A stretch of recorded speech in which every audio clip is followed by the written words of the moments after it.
जलसा पर्दानशीन ख़वातीन इस्लाम और दूर नज़दीक से महफिले रसूल में तशरीफ़ लाए मुअज़्ज़ज़ ग़ुलामान मुस्तफ़ा व मुर्तज़ा, अस्सलामु अलैकुम व रहमतुल्लाहि व बरकातुहू।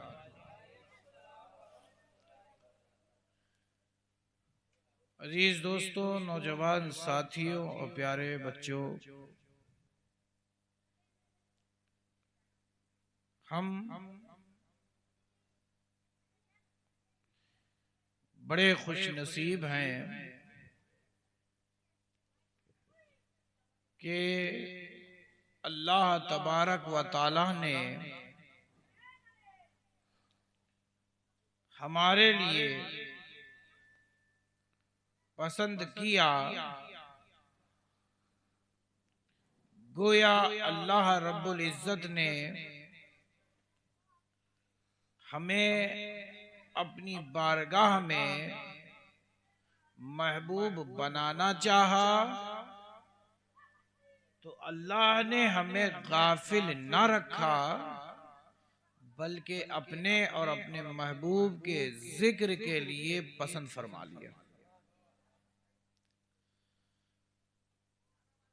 वो बहुत खुश नसीब हैं कि जिनकी जुबानें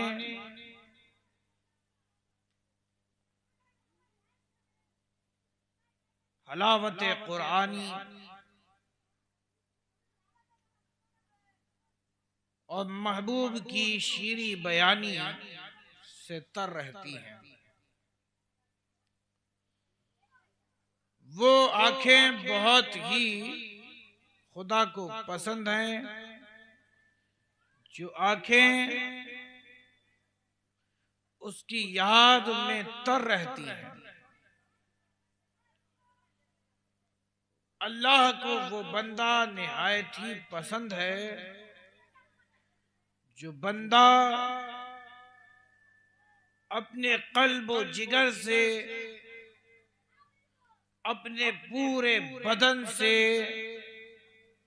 उसकी तरफ अपनी तबीयतों को झुकाता है। अल्लाह को वो बंदा बहुत पसंद है जो बंदा गुनाह करके तौबा कर लेता है। अजीज दोस्तों, बड़े खुश नसीब हैं कि अल्लाह ने हमें उन बंदों में नहीं रखा जिन पर खुदा का गजब नाजिल हुआ, जो खुदा के अजाब के मुस्तहिक बने, जो उसके जाहो जलाल का शिकार बने। अल्लाह तबारक व ताला ने हमें उन सरकश बंदों में नहीं रखा, बल्कि हमें उन बंदों में रखा जो बंदे सरकशी नहीं करते, बल्कि अपने सर को अपने महबूब के हुक्म के आगे झुकाते हुए नजर आते हैं। बड़े खुश नसीब हैं कि अल्लाह तबारक व ताला ने हमें उन बंदों में नहीं रखा जिन्होंने रब की नाफरमानी की, जिन्होंने आताते महबूबी से इनकार किया, बल्कि अल्लाह तबारक व ताला ने हमें उन फर्मा बरदार बंदों में रखा जिन्होंने अपने रब को हर वक्त याद रखा। ये बड़े खुशनसीबी की बात है और ये उस रब की इनायात, उसकी शफकतों और उसकी रहमतों का समरा नजर आता है कि अल्लाह तबारक व ताला ने अभी तक इस दौर पुरफतन में भी हमारे ईमान को सलामत रखा है। अजीज दोस्तों, ये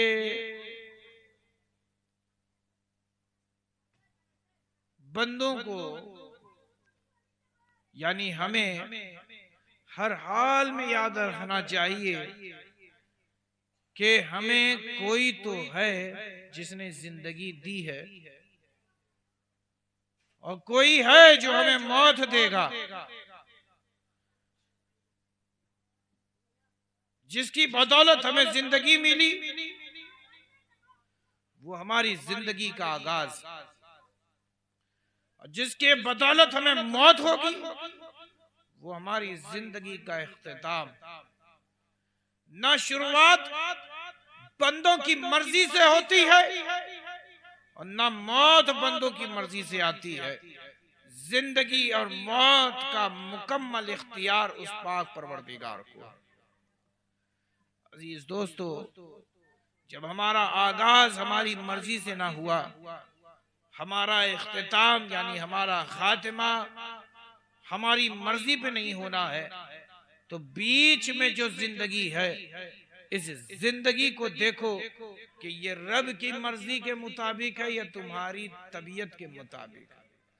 रब की मर्जी के मुताबिक है या सबकी मर्जी के मुताबिक है। ऐ मेरे प्यारो, तुम सबको तो राजी नहीं कर सकते, लेकिन हाँ तुम अपने रब को जरूर राजी कर सकते हो। वो रब बड़ी आसानी के साथ हमसे तुमसे राजी हो जाए अगर अपने महबूब नबी सल्लल्लाहु ताला अलैहि वसल्लम की हमने और आपने अताअत कर ली। अजीज दोस्तों, आइए अपने मरकज़ी अक़ीदत व मोहब्बत जनाब अहमद मुज्तबा मोहम्मद रसूलुल्लाह सल्लल्लाहु ताला अलैहि वसल्लम की बारगाहे बेकस पना में झूम झूम कर हदिये दरूद पाक का नजराना पेश फरमाएं। पढ़िए अल्लाहुम्मा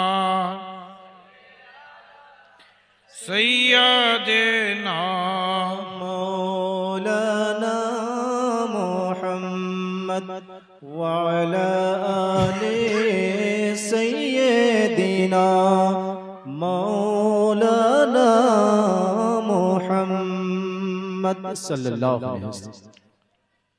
बारगाहे नबवी में चंद अशार समाअत फरमाएं।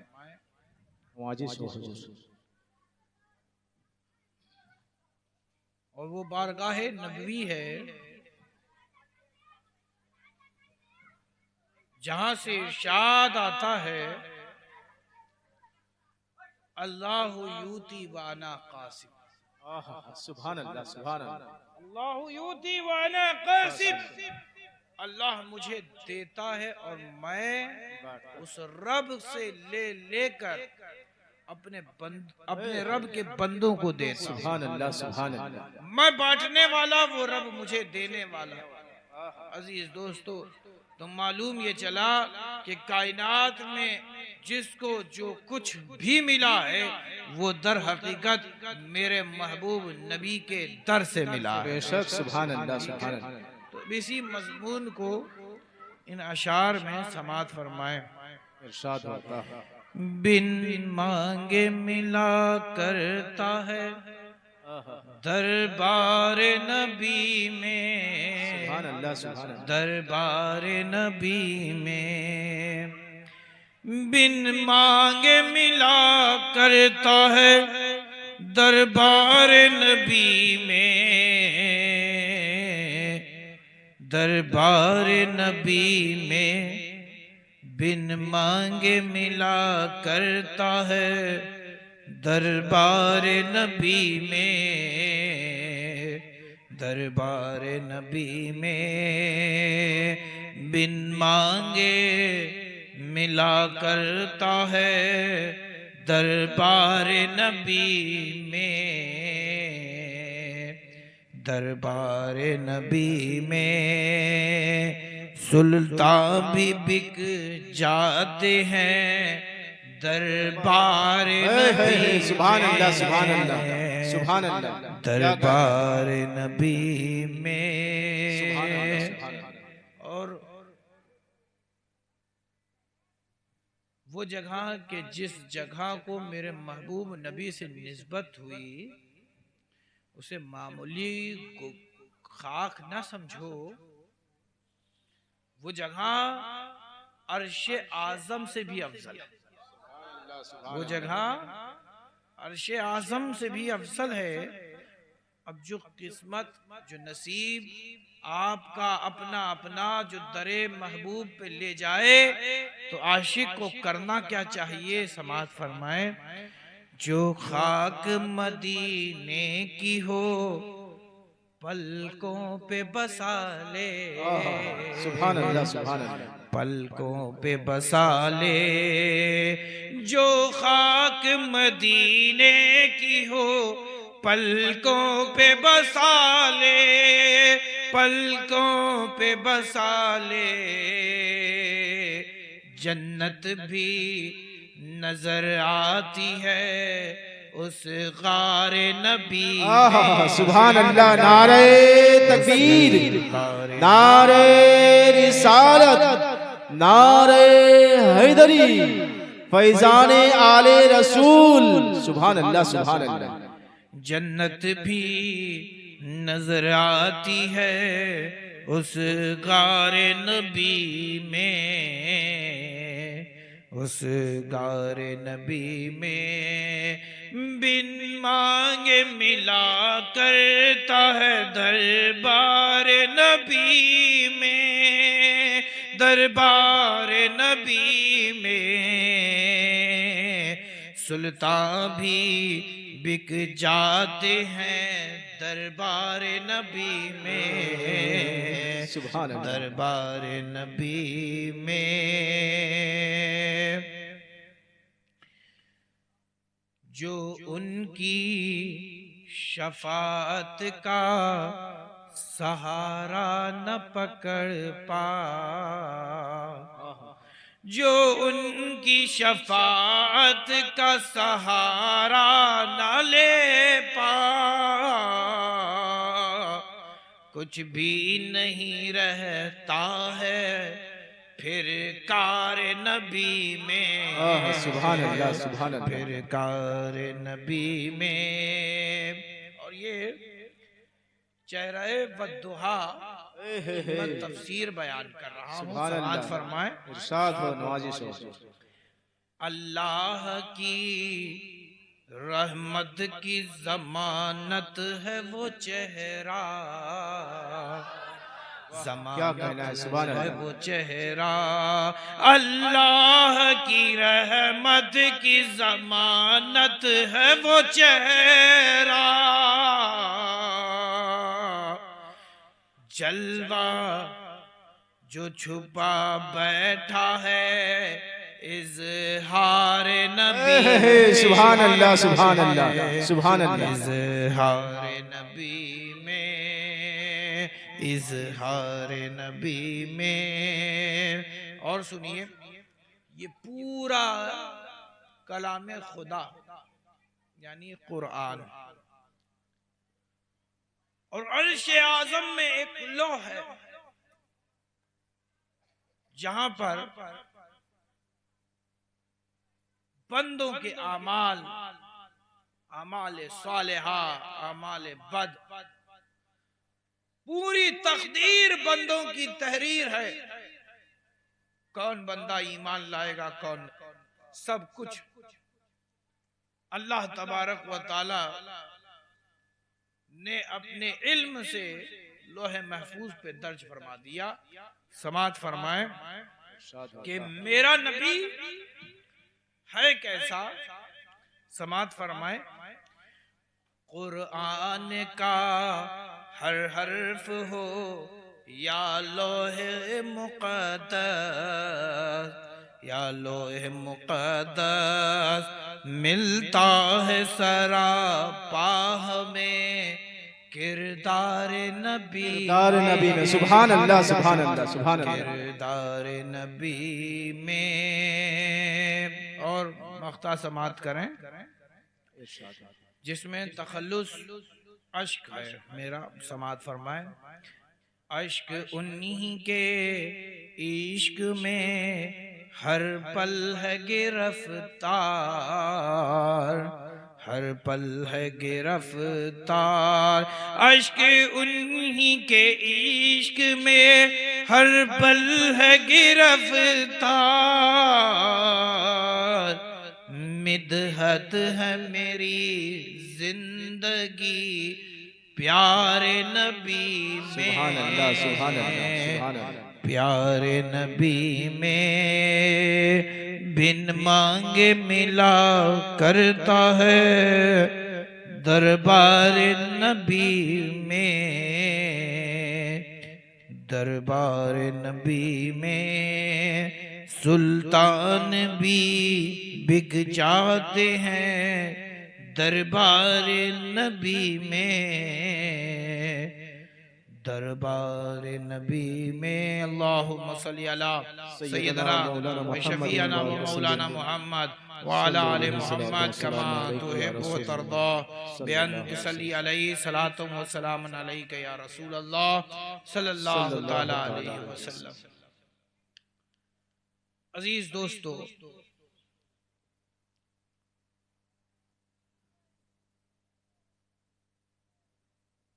वक्त बहुत मुख्तसर सा है और हजरत की आमद होनी है। इस मुख्तसर से वक्त में इस आयत की इख्तिसारन तफसीर समात फरमाएं और उसके तर्जुमे को समात करें। अल्लाह तबारक व तआला कुरान मजीद में इरशाद फरमाता है, या अय्युहल्लज़ीना आमनू, ऐ ईमान वालो, इत्तकुल्लाह, डरो अल्लाह से, हक्का तुकातिही, जैसा उससे डरने का हक है, वला तमुतुन्ना इल्ला व अंतुम मुस्लिमून, और हरगिज हरगिज तुम्हें मौत ना आए मगर हालत इस्लाम पर। यहां पर चंद बातें हैं जो काबिले गौर हैं।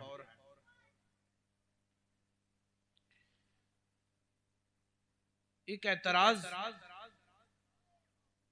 पैदा होता है कि अल्लाह तबारक व तआला ने या अय्युहल्लज़ीना आमनू क्यों कहा? अल्लाह तबारक व तआला को तो सारे बंदों से खिताब फरमाते हुए यूं कहना चाहिए था, या अय्युहन्नास, ऐ लोगों, यानी आए मेरे तमाम बंदों सुन लो, इत्तकुल्लाह, अल्लाह से डरो।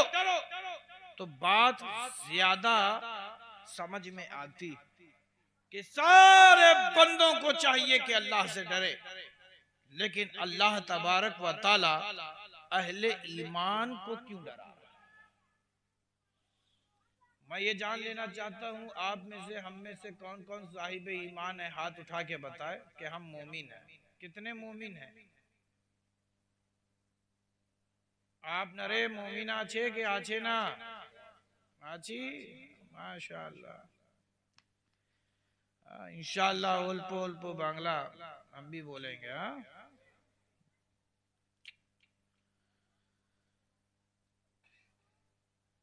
अल्लाह तबारक व तआला ने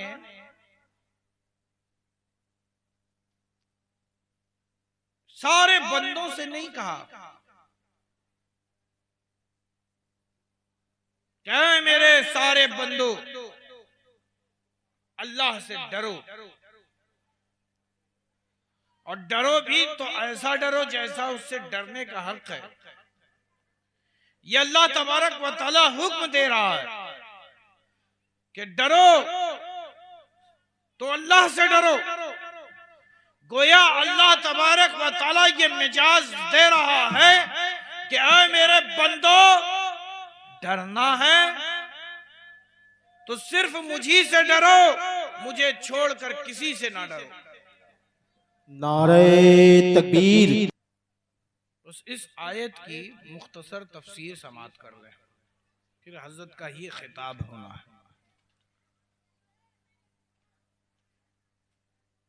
अल्लाह रब्बुल इज्जत ने कुरान मजीद में इरशाद फरमाया, या अय्युहल्लज़ीना आमनू, ऐ ईमान वालो, इत्तकुल्लाह, अल्लाह से डरो, हक़्क़ तुक़ातिही, जैसा उसे डरने का हक है, वला तमूतुन्ना इल्ला व अंतुम मुस्लिमून, और हरगिज़ हरगिज़ तुम्हें मौत ना आए मगर हालत इस्लाम पर। तो यहाँ पर एक सवाल पैदा होता है कि अल्लाह तो सभी का खालिक है, सभी का मालिक है, सभी का पालनहार है, वही रज़्ज़ाक़ के कुल है, वही खल्लाक़ के कायनात है, सारी कायनात का रचयिता वही है। इंसान को वजूद देने वाला, हैवानात को वजूद देने वाला, शजर को वजूद देने वाला, नबातात को वजूद देने वाला, हत्ता के कायनात की वो तमाम चीजें जिसे इंसान की आंखें देखती हैं, उसे भी वजूद देने वाली जात का नाम खुदा है, और जिसे इंसान की आंखें नहीं देख सकती उन्हें भी वजूद देने वाला खुदा है। हर चीज का मालिक अल्लाह है। तो हर चीज का मालिक अपने सारे बंदों से खिताब नहीं कर रहा, बल्कि खिताब कर रहा है तो एक मखसूस जमात से। और वो कौन सी जमात है? ईमान वालों की जमात। तो एतराज क्या पैदा होता है, जब वो सबका रब है तो सबसे खिताब करना चाहिए था। अंदाज़े गुफ्तगू तो यूं होती, आगाज़ गुफ्तगू तो यूं होनी चाहिए थी, या अय्युहन्नास, ऐ लोगों, बजाय इसके अल्लाह तबारक व तआला ने ईमान वालों से क्यों खिताब किया? ईमान वालों से ही क्यों खिताब किया? क्या जरूरत थी अहले ईमान से खिताब करने की?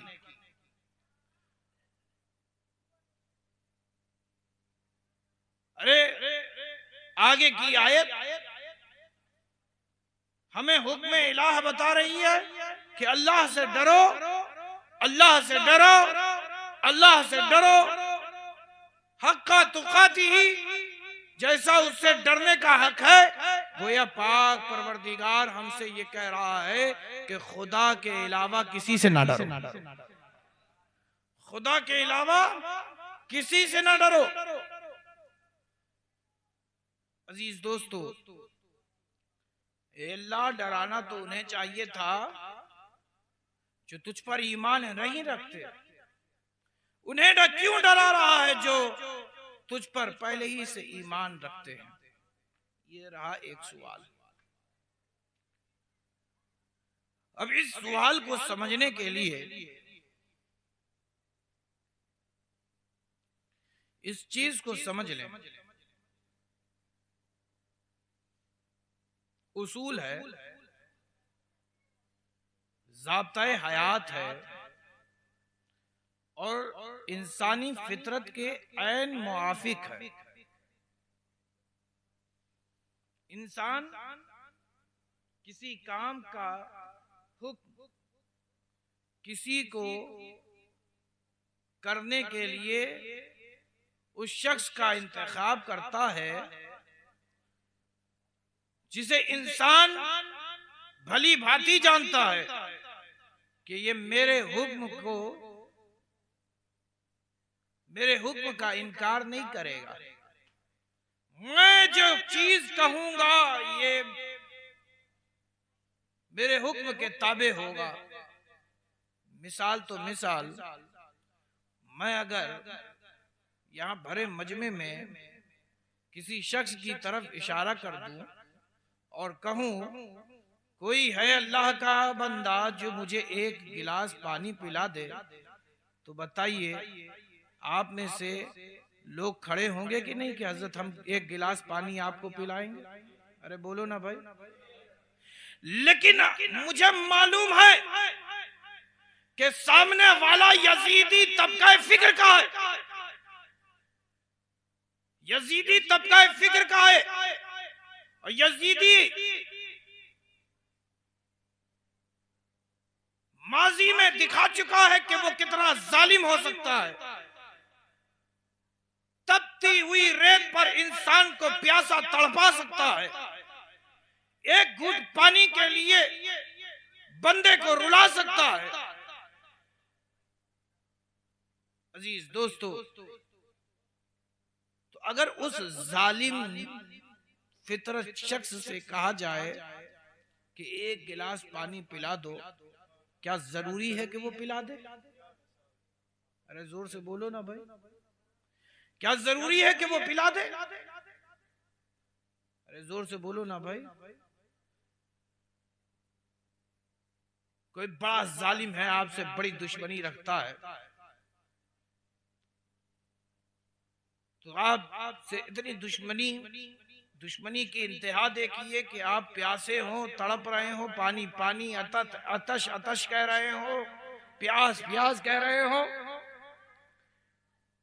लेकिन जालिम आपको देखे इस हाल में तो वो खुश हो, वो आपको पानी पिलाने की जगह मुस्कुरा रहा हो, तो बताइए आप उस शख्स से मदद मांगेंगे कि एक गिलास पानी पिला दो? अरे जोर से बोलो ना भाई, नहीं मांगोगे ना। आपको जब इल्म हो गया कि सामने वाला मेरे हुक्म को नहीं मानेगा, तो आप उसे हुक्म भी नहीं देते, उस काम को करने का हुक्म नहीं देते जिसे आप जान जाएं कि ये मेरे हुक्म को नहीं मानेगा। तो सोचो अल्लाह कितना बड़ा आलिम है। खुदा तो सब चीज जानता है, वह हुआ आलिम और वही जानने वाला है। तो अल्लाह को मालूम है कि किन से खिताब करना है और किसे हुक्म देना है।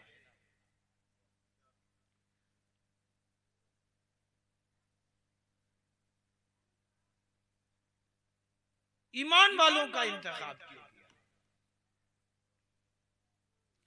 इसकी एक दूसरी वजह, तो ईमान ये वो खजाना है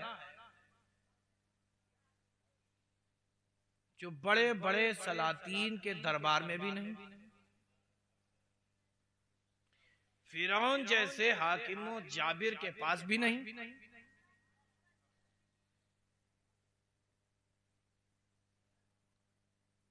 ईमान वो दौलत है जिसे ना चोर चोरी कर सकता है, ना वो गुम हो सकती है, ना वो खो सकती है। ईमान वो खजाना है, वो दौलत है कि जो अनमोल है, जिसका कोई मोल नहीं लगा सकता। दुनिया की बड़ी सी बड़ी शय भी अगर ईमान के लिए रख दिया जाए तो वो उसकी कीमत नहीं बन सकता।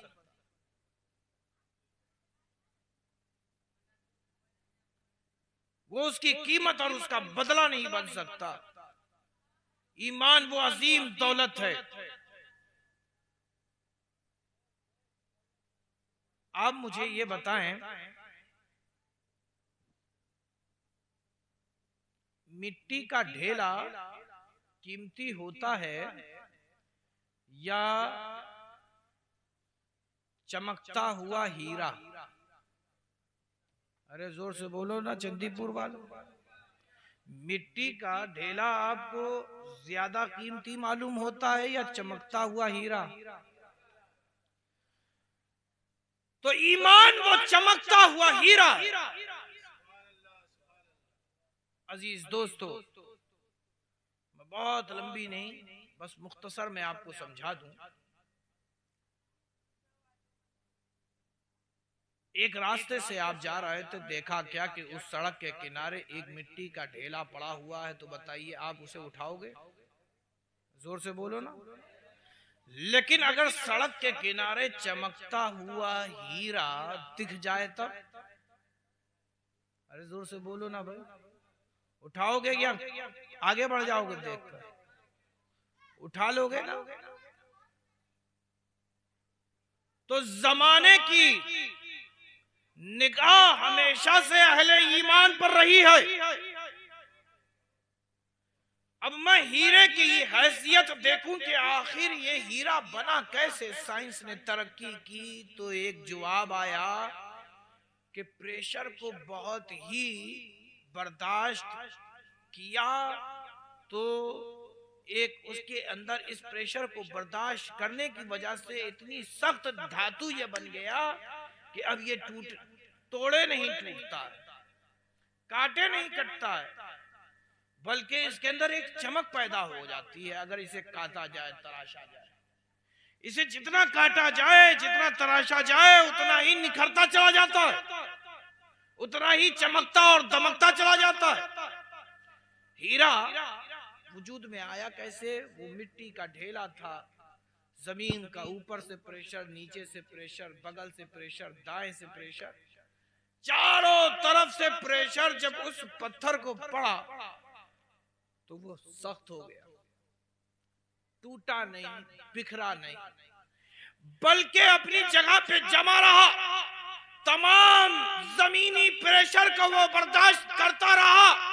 तो खुदा का करिश्मा देखो कि जमीन की तह में जो पत्थर सख्त हो गया, टूटा और बिखरा नहीं, तो अल्लाह तबारक व तआला ने उसके ना टूटने और ना बिखरने की बदौलत एक ऐसी चमक उसके सीने में रख दी कि जब उसे काटने वाला काटता है, तराशता है, तो उसका मोल कम नहीं होता बल्कि और ज्यादा कीमती होता चला जाता है। तो सुन लो अहले ईमान, वो अजीम हीरा है कि इसे जितना तुम तर पाओगे, जितना तुम सताओगे, ये अपने ईमान का सौदा तो नहीं करेगा मगर और चमकता दमकता चला जाएगा। नारे तकबीर, नारे रिसालत, सुभान अल्लाह, और चमकता दमकता चला जाएगा।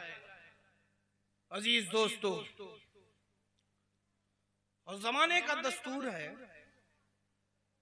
जो चीज बेशकीमती होती है तो उसकी हिफाजत की भी फिक्र होती है। अरे जोर से बोलो ना भाई। आप मिट्टी के ढेले को संदूक में रखोगे, तिजोरी में रखोगे? अरे जोर से बोलो ना भाई। लेकिन अगर हीरा तुम्हारे हाथ लग चुका है तो उसकी तुम हिफाजत करोगे कि नहीं करोगे? जोर से बोलो ना भाई। तिजोरी में रखोगे या सड़क पे फेंक दोगे? तिजोरी में रखोगे ना। अब जो तिजोरी में आपने रखा, तिजोरी के जरिए आपने उसकी हिफाजत की, तो सुनो अल्लाह तबारक व तआला ये मिजाज दे रहा है, ऐ मेरे मखसूस बंदो, ऐ मेरे प्यारे बंदो, ऐ साहिब ईमान, सुनो, ईमान तो ले आए हो, ईमान की दौलत तो तुम्हें मिल चुकी है, जरूरी नहीं कि तुम्हारा खात्मा भी ईमान पर हो। गोया के इसका तहफ्फुज़ जरूरी, इसके हिफाजत का इंतजाम जरूरी। अब इसके हिफाजत का इंतजाम कुदरत इलाह से सुनो। अल्लाह तबारक व तआला फरमाता है, इत्तकुल्लाह, अल्लाह से डरते रहो। और साहिब ईमान, तुम कभी भी अपने ईमान का सौदा नहीं कर पाओगे, अपने ईमान का सौदा नहीं कर पाओगे। दुनिया की हर चीज तुम्हें हेच नजर आएगी, दुनिया की बड़ी सी बड़ी दौलत तुम्हें हेच नजर आएगी। तुम हर मुसीबतों का सामना डट कर लोगे। कब करोगे? जब तुम्हें ये ख्याल बाकी रहेगा कि अल्लाह मुझे देख रहा है, अल्लाह मुझे देख रहा है। एक रोज उस रब के सामने हमें भी जाना, तो एक खौफ पैदा होगा। इसी को कहते हैं इत्तकुल्लाह, अल्लाह से डरो। कैसे डरे? कैसे डरे? जैसा उसे डरने का हक है। अल्लाह, हम कैसे डरें? तो ये नजीरें भी मिलती हैं, नजीरें भी मिलती हैं। ऐ मेरे प्यारो, फिरौन के मुकाबिल में मूसा, जादूगरों से मुकाबला हुआ, मूसा ना डरे, मूसा ना डरे। जादूगरों ने सांप को छोड़ दिया, मूसा ना डरे, मूसा ना डरे। हुक्म खुदा से मूसा ने अपने आसा को फेंका तो अजदहा बन गया, और अजदहा बनकर वो सारे जादुई सांपों को निगल गया, लेकिन मूसा न डरे। करीब था कि वो महल्लात को भी निगल लेता, मूसा न डरे। सारे बंदे खुदा तो डर रहे हैं उस अजदहा से, कहीं ऐसा ना हो कि हमारा खेल तमाम हो जाए, लेकिन मूसा न डरे। हुक्म खुदा से उस अजदहा के मुंह में हाथ डाल दिया। तो गोया के ईमान वालों की निशानी है। ईमान वाले मौत से नहीं डरते, बल्कि मौत की आंखों में आंखें डालकर वो अपने रब को याद किया करते हैं। अजीज दोस्तों, हक़ तुक़ाती जैसा उससे डरने का। ये क्या बात हुई कि अल्लाह मैं तुझसे डरता हूं। अगर डरना है तो मुकम्मल डरो, आधा अधूरा नहीं। डरना है तो मुकम्मल डरो, आधा अधूरा नहीं। आधा अधूरा नहीं। आखिरत में तो हर कोई डरेगा, हर कोई डरेगा। अरे हाल तो ये होगा कि अंबिया और मुरसलीन भी डरेंगे, अंबिया और मुरसलीन भी डरेंगे। ये खूब सुना होगा कि उम्मत दौड़ेगी आदम से लेके ईसा तक, हर एक नबी और मुरसल के जुबान पे होगा इज़हबू इला गैरी, जाओ जाओ दूसरे के पास जाओ। तो हर नबी और हर रसूल डरेगा रब के हुजूर शफाअत करने में, रब के हुजूर कलाम करने में। उस रोज तो हर कोई डरेगा, हर कोई डरेगा, हर कोई खौफजदा होगा। क्या नबी और मुरसल, सारी उम्मत डरती हुई नजर आएगी। अजीज दोस्तों, आखिरत में तो सब डरेंगे। डरने का हक तो दुनिया में रहकर,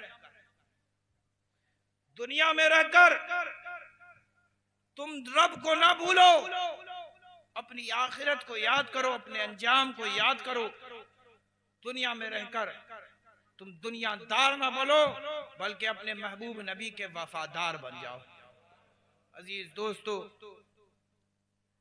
जैसा उससे डरने का हक है, अगर तुम डर गए तो अल्लाह तबारक व ताला के हुजूर जो डरते हैं, तो अल्लाह तबारक व ताला ऐसे बंदों की निशानियों को कुरान मजीद में इरशाद फरमाता है, अला इन्ना औलिया अल्लाहि ला खौफुन अलैहिम वला हुम यहज़नून, कि एक जमात ऐसी है कि जिन्हें ना कोई खौफ है ना कोई रंज है। ये वो जमात है जो अपने रब से डरती है, लेकिन दुनिया की किसी शय से नहीं डरती। ऐ मेरे प्यारो, तो इसलिए इन्हें ना खौफ होता है ना रंज होता है। हक़ तुक़ाती जैसा उससे डरने का हक है। ऐ मेरे बंदो, तुम डरो, यानी दुनिया में भी डर जाओ। आखिरत में तो सभी डरेंगे, लेकिन दुनिया में भी तुम डरो। और वला तमुतुन्ना इल्ला व अंतुम मुस्लिमून, इस आयत का आखिरी जुज हमें यह बता रहा है कि इस्लाम की अहमियत को बताता है, इस्लाम की अहमियत को बताता है। अल्लाह तबारक व ताला ने इस्लाम की अहमियत जगह जगह कुरान मजीद में इरशाद फरमाया। एक जगह तो अल्लाह तबारक व ताला ने फरमाया, इन्नद्दीन इंदल्लाहिल इस्लाम, यानी अल्लाह को, अल्लाह के यहाँ अगर कोई दीन काबिल कबूल है, अगर कोई दीन मकबूल है, अगर कोई मजहब है जो खुदा को पसंद है, तो वो कोई और नहीं बल्कि मजहब इस्लाम। अजीज दोस्तों, वला तमुतुन्ना इल्ला व अंतुम मुस्लिमून, और हरगिज़ हरगिज़ तुम्हें मौत ना आए मगर हालत इस्लाम पर। इब्तिदा हुई जिसमें ईमान वालों से खिताब किया, और आखिरी जुज में नसीहत रब तबारक व ताला ने की। चाहते हो कि आखिरत के रोज तुम्हें मेरी रजा नसीब हो जाए, तुम्हें मेरी कराबत नसीब हो जाए, अगर ऐ मेरे बंदो चाहते हो कि तुम्हें मेरा दीदार नसीब हो जाए, बिन देखे जिस रब की ऐ मेरे बंदो तुमने इबादत की है, चाहते हो कि अपने रब को अपने माथे की निगाह से देखो, तो एक जगह है, वो जगह है जन्नत, जो तमाम नेमतों में सबसे अजीम नेमत होगी, वो होगी दीदारे खुदा, जो अहले जन्नत को हासिल होगी।